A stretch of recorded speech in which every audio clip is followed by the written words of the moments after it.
E aí, tudo bom? Bom, a gente tá aqui mais um vídeo do canal do Vágio. E como você pode perceber, né, a gente tá aqui, que é a Torre Malakoff, tá? A gente tá aqui na Praça do Arsenal, pra gente poder conversar um pouquinho.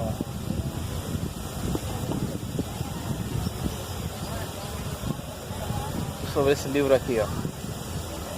Tá. Toca.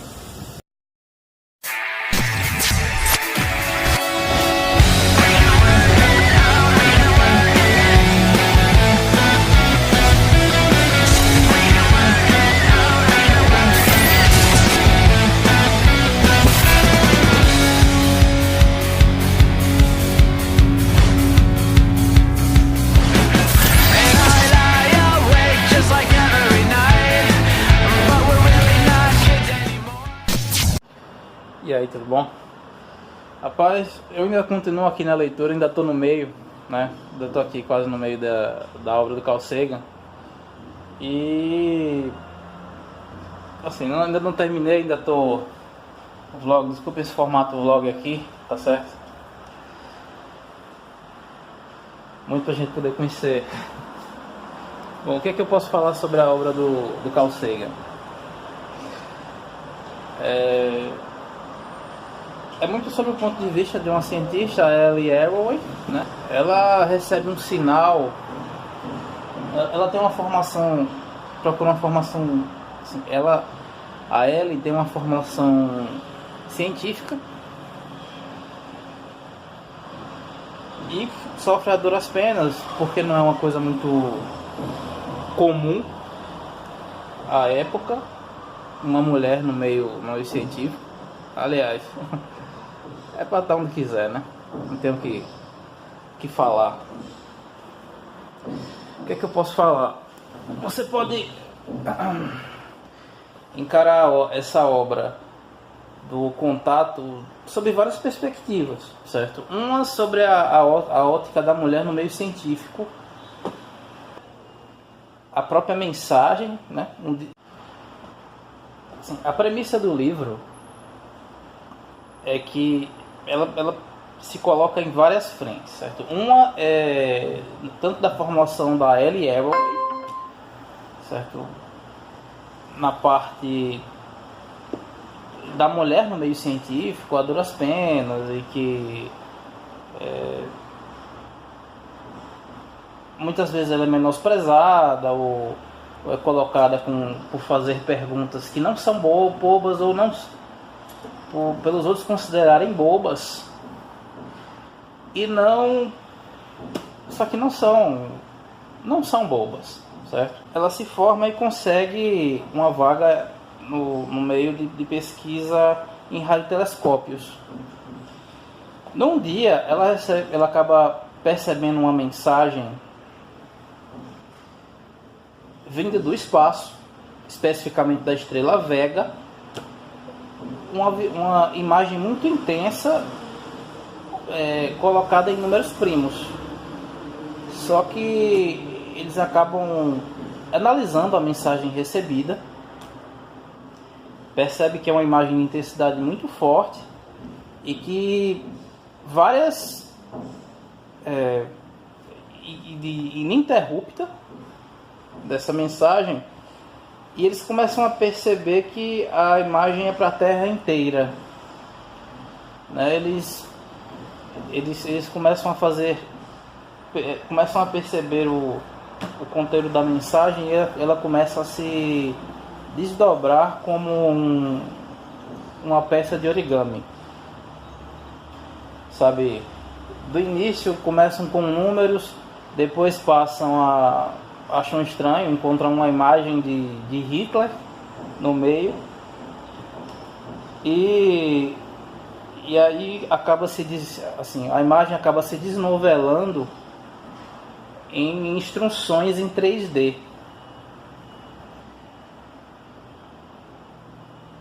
Existe um debate muito grande dentro do livro a respeito, sim, debates religiosos, debates científicos, muita coisa.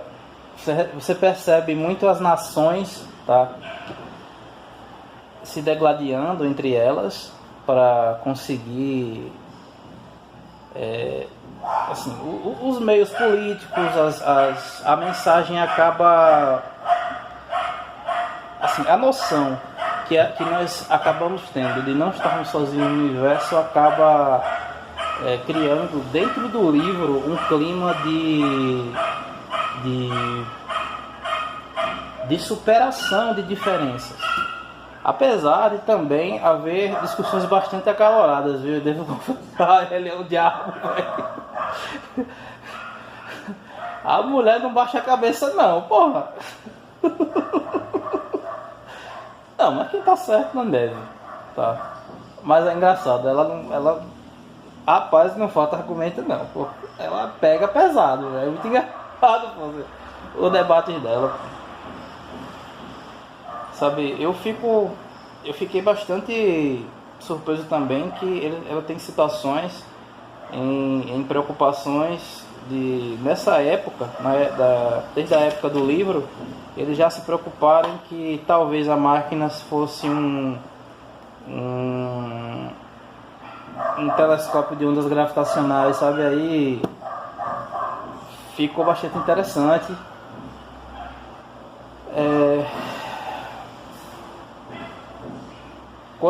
Quando se percebe que a única maneira de se pegar a mensagem seja colocando que todas as pessoas do mundo inteiro,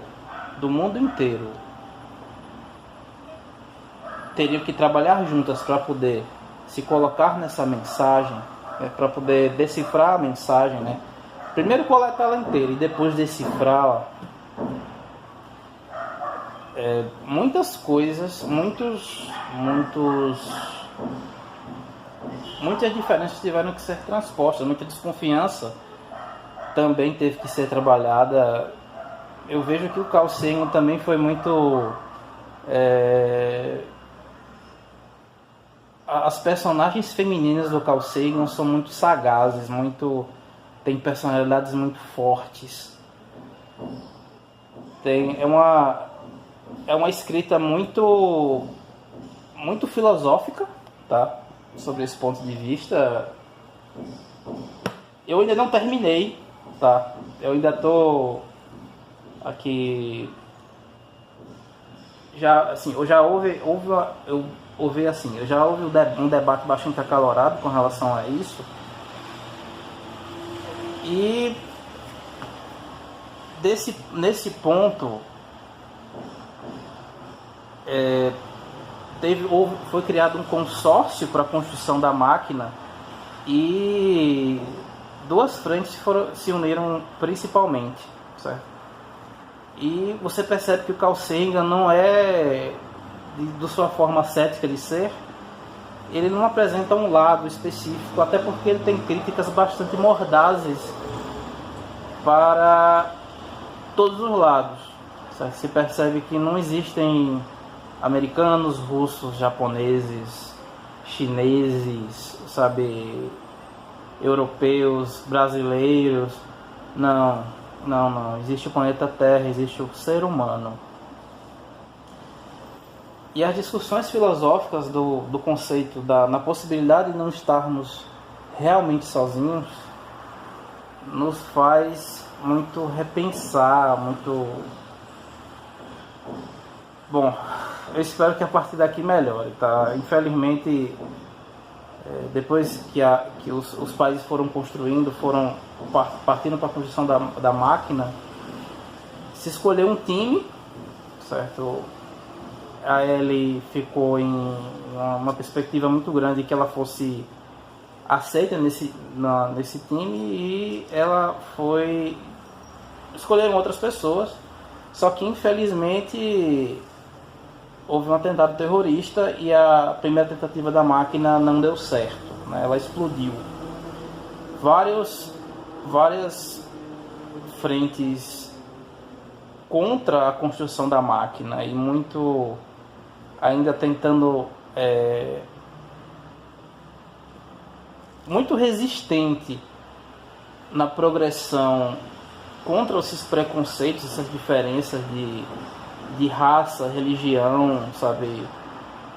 Há um debate muito acalorado dentro do livro de algumas frentes filosóficas e religiosas que dizem que o conhecimento ele prejudica, né? Prejudica a pessoa, que eles dizem que se deve viver pela fé e o conhecimento pode acabar atrapalhando isso. Bom,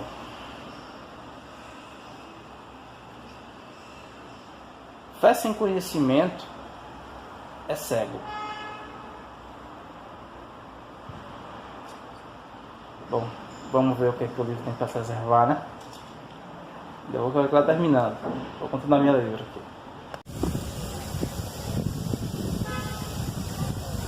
Bom, eu havia chegado ao final desse livro aqui.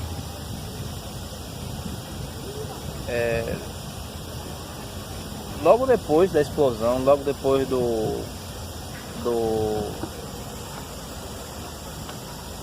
ataque terrorista, a primeira tentativa da construção da máquina havia fracassado.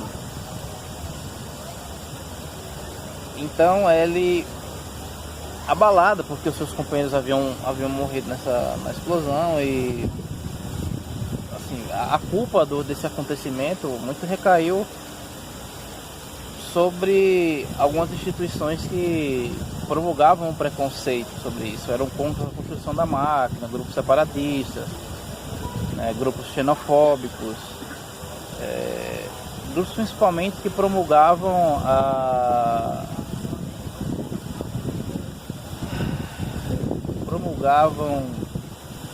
o preconceito, a separação entre as pessoas, o maniqueísmo.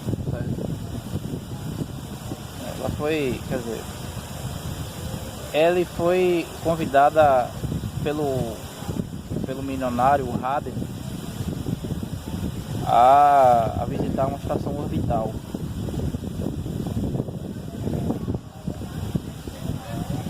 Nesse conceito, nas conversas, ele conheceu várias pessoas de lá. Era praticamente um asilo, uma casa afastada no espaço para pessoas mais ricas, né? E lá ela teve um primeiro vislumbre que eu acho que foi algumas discussões boas a respeito da premissa dessa mensagem recebida, que as fronteiras entre os países, entre as pessoas não existem, são apenas imaginárias ou convencionadas.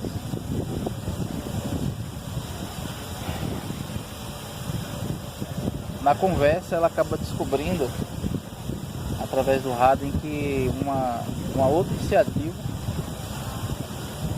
com o fim de testar esse equipamento é que ele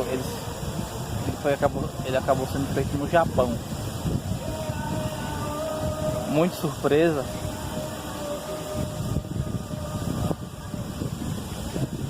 e ela viu uma excelente oportunidade para finalmente a gente descobrir qual é o objetivo da mensagem. Ela se seguiu para lá. Seguindo, se construiu e se formou uma nova equipe. Se chegou lá, se fez os últimos testes, e durante essa viagem se construiu uma nova equipe. E veja que interessante, eu havia assistido o filme, tá? Antes de assistir o livro, antes de ler o livro, eu havia assistido o filme. No filme eles passam que é uma pessoa no equipamento, no livro são 5. Veja que interessante como se constrói essa equipe. Ela se constrói com um africano, uma indiana, uma americana, um russo e um chinês, tá? Praticamente as 5 raças, sabe? As 5 pessoas mais diferentes possível, certo? O que eu acho que novamente serve para reforçar ainda mais a mensagem do livro. As diferenças são imaginárias, as fronteiras são imaginárias, frente ao tamanho do universo e a possibilidade de não estarmos sozinhos.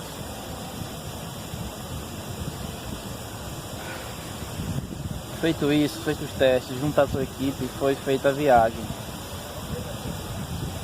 Eu não quero dar spoiler porque a viagem é fantástica, sabe? O filme não faz justiça, sabe? O filme não faz justiça de forma nenhuma.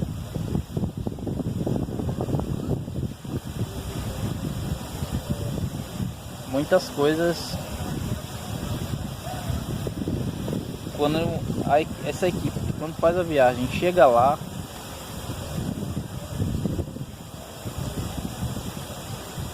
as conversas, todos os diálogos, é praticamente como se fosse um primeiro contato, né, com uma civilização tão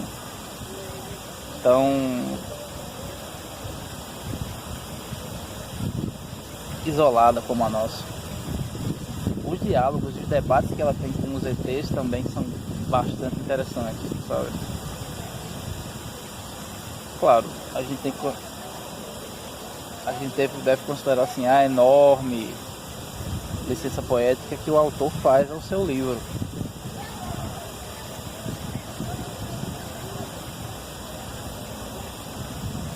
O que eu achei incrível é que no retorno deles, um esforço tão grande para desacreditar essas pessoas. Na volta da viagem, esse contato, que ela havia levado um equipamento de gravação, tal, microscópio, assim, meio portátil para poder fazer, e ela sempre tomou muito cuidado. Mas ao se constatar esses detalhes, e a máquina, as fitas estavam todas apagadas. E também havia uma diferença enorme de tempo aí, porque o tempo da viagem para eles foi mais de 24 horas.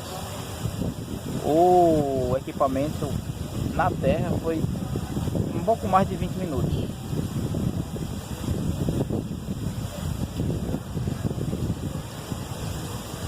O que também não chega a ser uma explicação esdrúxula quando você pensa sobre a noção de tempo e espaço.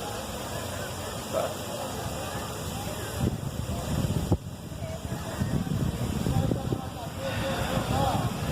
Depois de desacreditada, resolvem oferecer a ela um pouco o seu posto antigo, tá?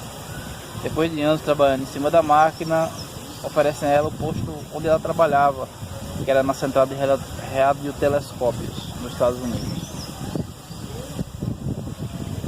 Agora, uma coisa interessante, claro, que aí é uma licença poética que o autor dá, e que os ETs dão meio que dão pistas, tá? Com relação a como encontrar mais mensagens, tá? E o mais fantástico, eu acho, é que a enorme diferença quando a gente começa a enxergar possibilidades que não imaginávamos que existia,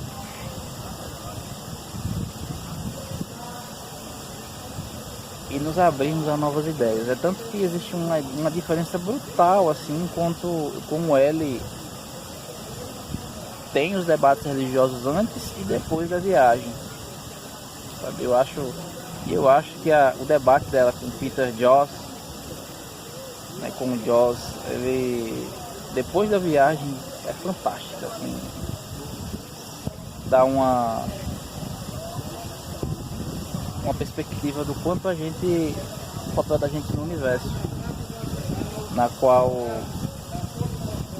ela tem medo que as pessoas pensem que ela é maluca por não ter provas físicas e não ter trazido nada na viagem. Mas Peter Joss, ele dá uma Palmer Joss, tá? Ele dá uma perspectiva diferente. Ele encara que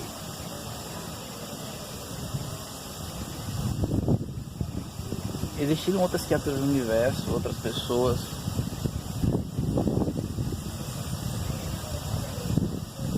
Ele encara que o Deus seja muito maior do que apenas uma criatura suprema que criou um planeta há poucos mil anos, há poucos milhares de anos.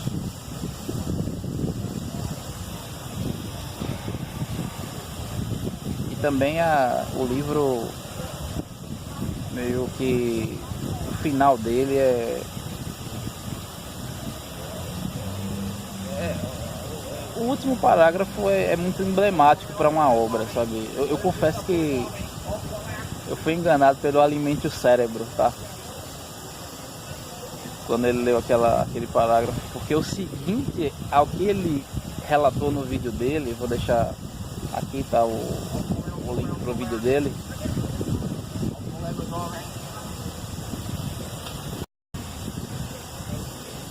O seguinte é o vídeo dele ao parágrafo que ele relatou nesse vídeo, vem uma conclusão maravilhosa,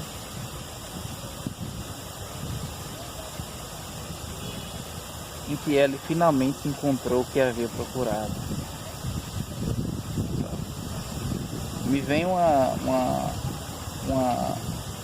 ponto de vista filosófico bastante interessante, né, de um filósofo europeu, em que ele afirmava que Deus não criou o universo, Deus é o universo, em todas as suas leis, em todas as suas proezas e limitações. Bom,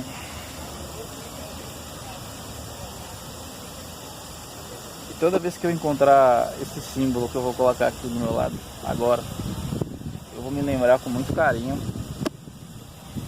do que esse livro me mostrou, tá? Eu não vou explicar pra você o que esse símbolo é, porque eu achei um significado muito bonito, tá?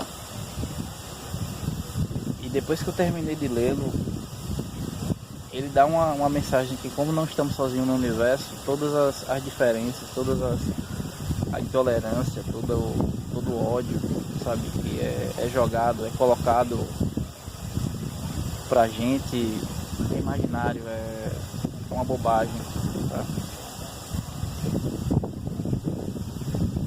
Somos uma só terra, somos só um mundo.